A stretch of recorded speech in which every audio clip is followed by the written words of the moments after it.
Isel? Siya si Isel. Si Isel ba ay mataba o payat? Yes. Isel ay mataba o sa Espanyol ay es gordo. Okay? Es gordo. Muy bien. Ngayon, Isel, tutulungan mo ba kami magbilang? Bilangin natin ang mga bilbil si Isel. 1, 2, 3, 4. Isel, 4 bilbil.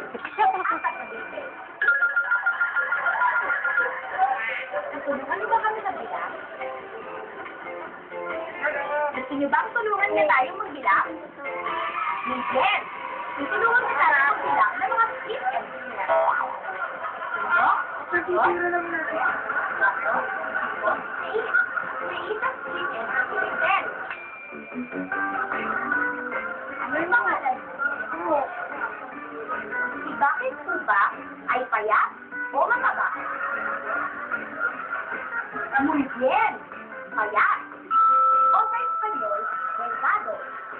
Okay, delgado. Muy bien, bilangin natin ang kanyang mga buto.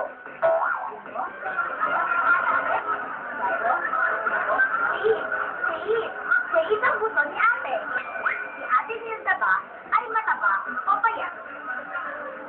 Muy bien, mataba. O sa Espanyol, es gordo. Nilda es mucho gordo. Bang tulungan niya tayo magbilang? Muy bien, bilangin natin ang kanyang bilbil. 1, 2, 3. Si ate Nilda ay may 3 o 3 na bilbil. Si Sampu ba ay medyo payat o mataba? Muy bien. Kay Sam es gordo. Muy bien. Si Paipu ba ay mabaho o mabango? Muy bien. Mabaho. O sa Espanyol, maliolento.